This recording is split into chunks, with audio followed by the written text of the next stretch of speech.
World War II, the most devastating war in human history. Numerous large cities were left crumbling in its wake. London, Tokyo, Hamburg, Berlin. These once vibrant urban centers bore the scars of destruction.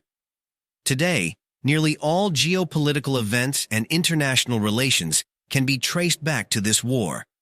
You've heard many stories from World War II in countless videos, but in this particular video, let's delve into a detailed understanding of World War II, from its beginning to its end. What exactly happened, why, and what were its impacts? This is the story of World War II. Ob du glaubst, dass ich fleißig gewesen bin, dass ich gearbeitet habe.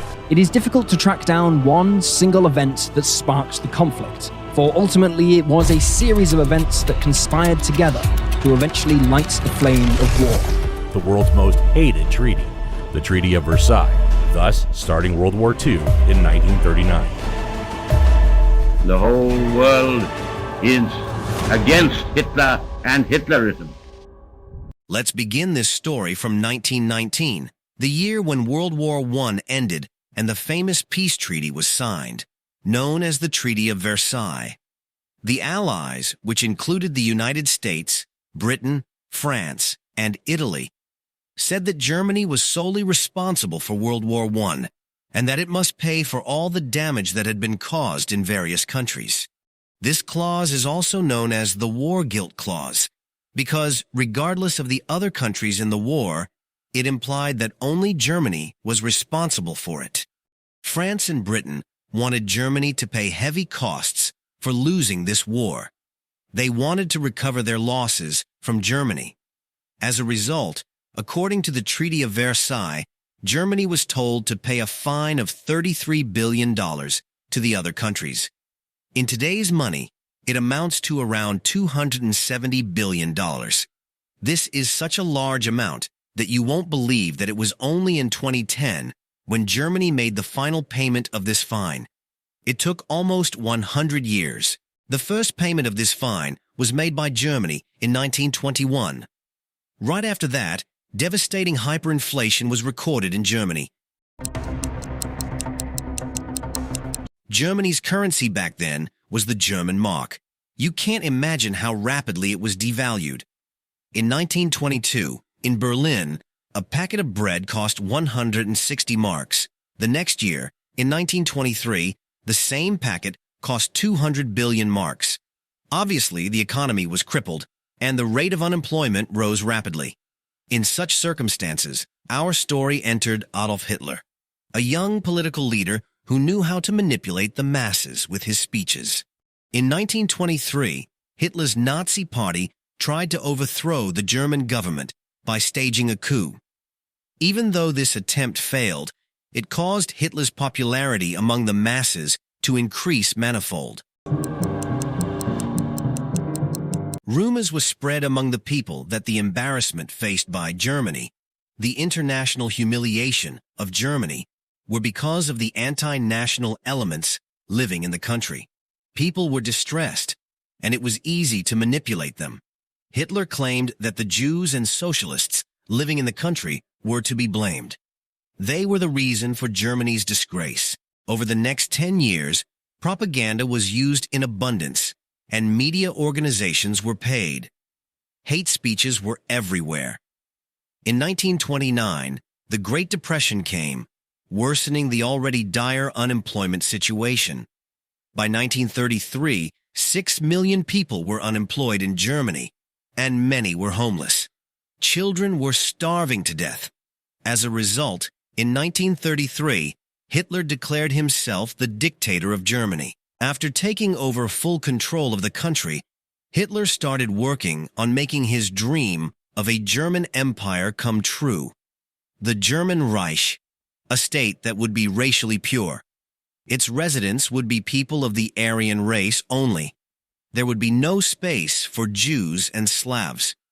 To fill people with hatred, they came up with the Judeo-Bolshevism conspiracy theory. According to this conspiracy theory, the Russian Revolution in 1917 was supposedly caused by the Jews, which led to the formation of the Soviet Union. In 1935, the world came to know that Germany had an air force. This might not seem like a big deal to you. After all, every country has its air force. But the Treaty of Versailles laid down the condition that Germany could not have any form of military. This was an open violation of the Treaty of Versailles by Hitler. However, by this point in time, many people in Britain believed that the contents of the Treaty of Versailles were very unfair to Germany. They argued that the treaty demanded such a large ransom that it crippled the country, and the country wasn't even allowed to have a military. People considered it to be very demanding. In June 1935, Britain signed the Anglo-German Naval Agreement. This formally recognized that Hitler had the authority to form his navy. Germany could have an independent navy. However, the growing militarization in Germany alerted France. France built a 450-kilometer-long fortification on its eastern border. This was named the Maginot Line. In 1938, when Hitler believed that his military was sufficiently prepared, he focused his attention on their neighbor Austria. Austria was a must-have country for Hitler. He wanted all German-speaking countries to unite as one nation. His ultimate goal was not only to conquer as many countries as possible to satisfy his pride, but also to acquire their resources to advance his own country. His Aryan race, the people Hitler believed to be racially superior, he wanted to give them Lebensraum, to provide them with living space so that they could live freely. In February 1938, Hitler met Austrian Chancellor Kurt Schuschnigg and forced him into signing an agreement. According to the agreement, Hitler was allowed to place pro-Nazi people in the Austrian government. The Austrian government was infiltrated by appointing Nazi people. For example, Dr. Hans Fischbach was supposed to be the new finance minister of Austria. He was a Nazi, and other Nazis who were in jail were set free by him. Within a month, things were out of control. Austrian Chancellor knew that if the infiltration was to be stopped, the people needed to be consulted first, whether Austria should be an independent country or be a united country with the Nazis. He decided to have a national vote for it. As soon as Hitler found out about the national vote, Hitler took his army and marched into Austria. The German military entered Vienna, but the Austrian Chancellor wanted no bloodshed. He resigned from his seat. Hitler used his propaganda ministry to spread fake news of riots happening in Vienna and how the communists were responsible for the riots.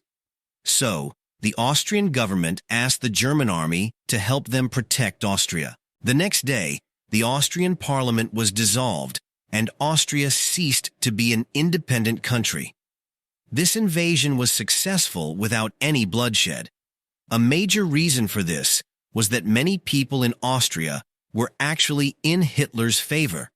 They were victims of the propaganda.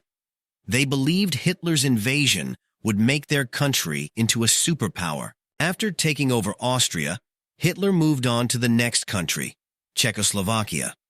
On Czechoslovakia's border, there was the Sudetenland region, where around 3 million Germans resided. Hitler used that as an excuse to claim that region as German territory due to the Germans living there.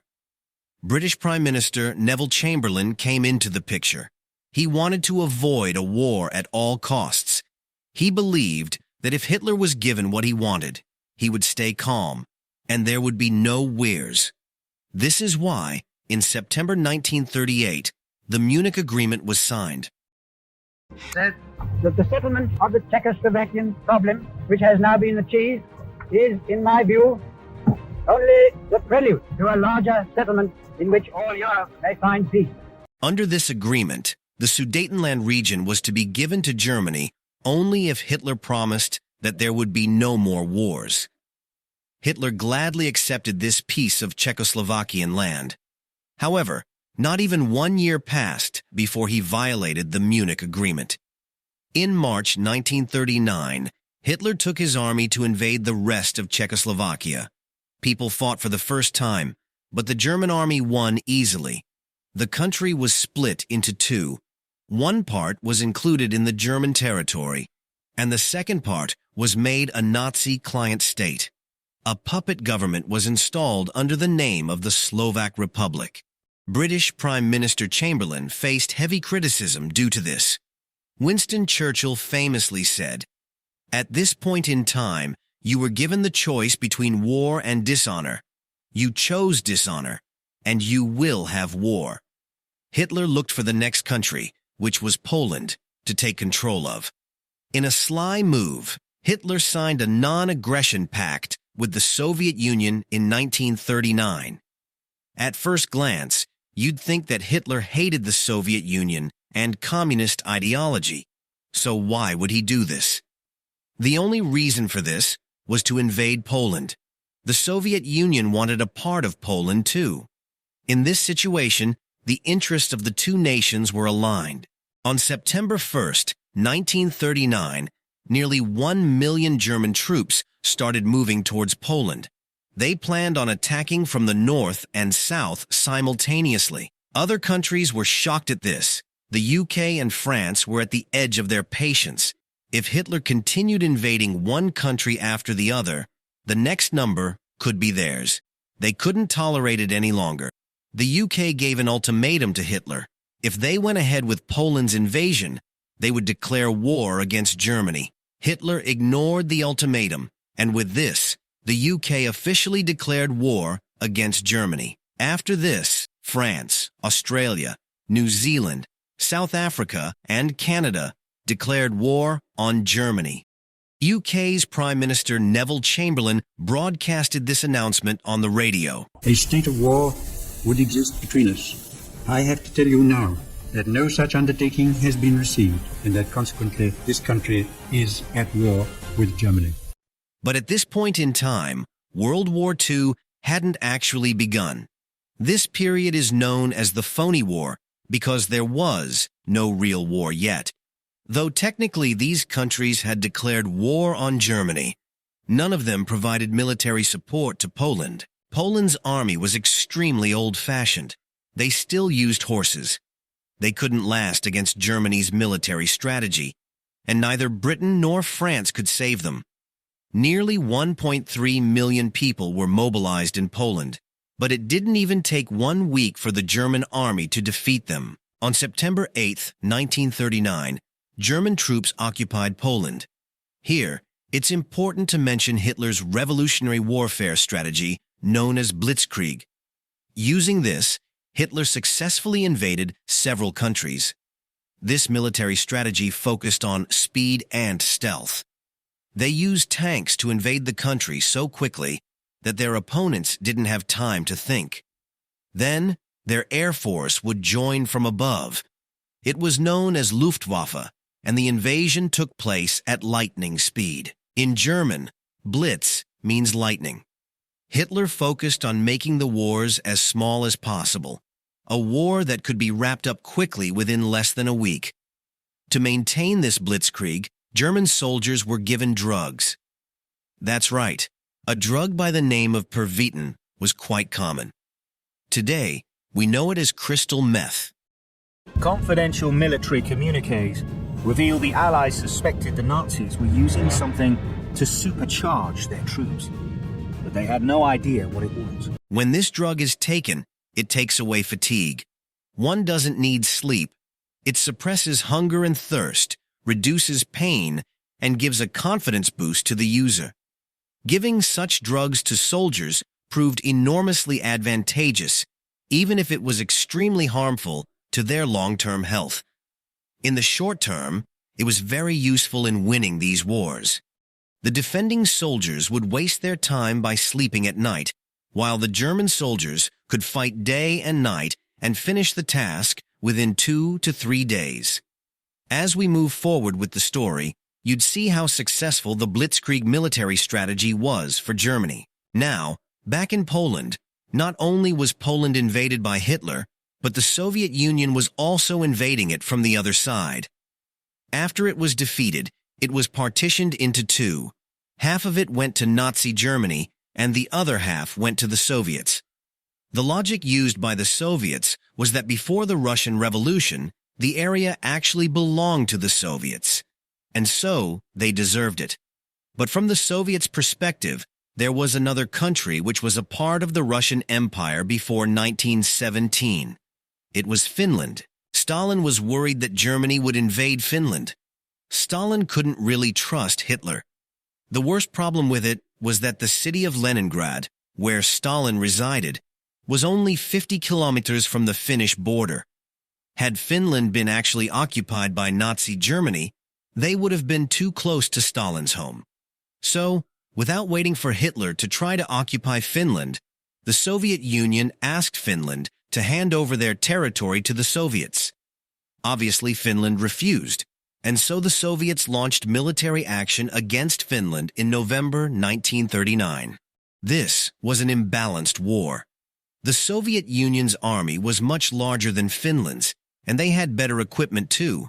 But this war lasted for more than 2 months, and the Soviets couldn't gain much. Finally, in March 1940, this battle was over, and the Moscow Peace Treaty was signed. According to this treaty, 11% of Finland's land would be handed over to the Soviet Union. In the meanwhile, Hitler's focus wasn't actually on Finland. He was looking at Norway and Denmark.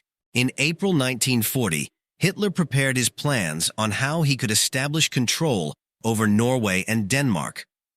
On April 9, 1940, Hitler used his blitzkrieg strategy to invade Norway and Denmark. This invasion didn't last long either. Both were small countries. How could they compete against the German army? The Norwegian government saved their lives by flying to London, where a government in exile was set up. After occupying Norway, Hitler established his puppet pro-Nazi government. British Prime Minister Neville Chamberlain accepted his failure, the failure to protect so many neighboring countries from the Nazi invasion. Due to this, on May 10, 1940, he resigned from the position of Prime Minister. I sought an audience of the King this evening and tendered to him my resignation, which His Majesty has been pleased to accept. His Majesty has now entrusted to my friend and colleague, Mr. Winston Churchill, the task of forming a new administration on a national basis. The seat of the Prime Minister and its responsibilities were handed over to the infamous Winston Churchill. On the same day, May 10th, Hitler launched an attack on France, Belgium, Netherlands, and Luxembourg. This was a declaration of an all-out war. Everyone could see that Hitler didn't intend to stop. At the beginning of the video, I told you how France had built the Maginot Line because they were worried that Hitler would attack their country. They were building a wall at the border, and the French troops lined the wall to protect their country.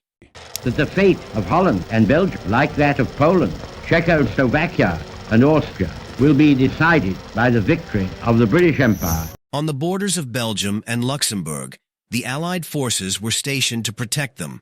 Hitler used his trademark blitzkrieg strategy, with more than 1,000 fighter-bomber airplanes and around 3 million soldiers on the ground, as the offensive for Germany. This was known as the Battle of France.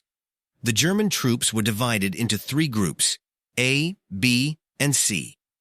Group B was to attack the Netherlands and then enter Belgium to fight the Allied forces. Group C was to attack the Maginot Line. Are you wondering what Group A was supposed to do? Group A was the master plan. Group C's attack on the Maginot Line was merely a distraction so that Group A could sneakily execute the master plan, entering France through the Ardennes forest. This vast forest was believed to be a strong fortress by France's military experts. They assumed that the German army would never be able to come through it because it would be too difficult. They didn't expect the German army to invade via this forest. More than 40,000 military vehicles were used by Group A to enter France through this forest. On May 15, 1940, they captured Sedan and started traveling northwards. The British Army, fighting Group B in Belgium, was shocked to see the suddenness with which the large force attacked them from behind. The soldiers were surrounded by the Nazi army from 3 sides. They had only one way to escape, through the sea near the port of Dunkirk. So, they planned to escape from there. What happened in Dunkirk was a historical turn of events in World War II. Nearly 400,000 Allied troops were stranded on the beaches of Dunkirk. When I'm using the term Allied, it basically refers to the British and French armies, the countries fighting against Hitler. Their group or their coalition is known as the Allies, and the countries fighting in support of Hitler are known as the Axis powers. It was crucial to save the Allied soldiers in time because the Nazi army was moving towards them at great speeds. They had no other way of escape. They could evacuate only through the sea. If this couldn't be done in time, 400,000 troops could have been killed there. It would have been a huge setback for Britain and France. They might have lost their countries forever. Winston Churchill made a plan to evacuate the soldiers on May 26, 1940. Operation Dynamo was launched, the biggest evacuation in military history on land. The German army had reached the beaches. They were firing at the troops. The German Air Force was attacking from above. And thanks to the amazing film Dunkirk, which masterfully depicts the events that took place there, they focused on 3 areas of evacuation. First, the British Royal Air Force counterattacked the German planes. The British ships, which were coming to evacuate the Allied soldiers, were given cover by the British Air Force to protect the ships. Second, some private fishing boats in the English Channel and common civilians joined in to help in the evacuation. And third, the events that took place on Dunkirk's beach, the soldiers trying to save themselves and helping each other.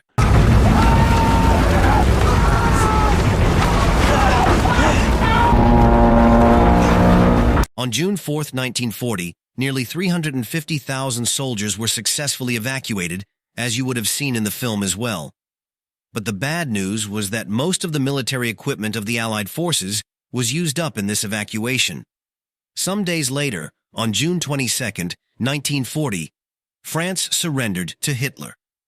By this point in time, Italy was under the rule of dictator Mussolini. He formed an alliance with Hitler to wage war against France.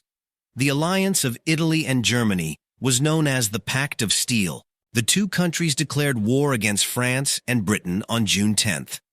By July 1940, the situation was that Hitler had established control over nearly all neighboring countries: Austria, Poland, Denmark, Norway, Belgium, Luxembourg, Netherlands, and France.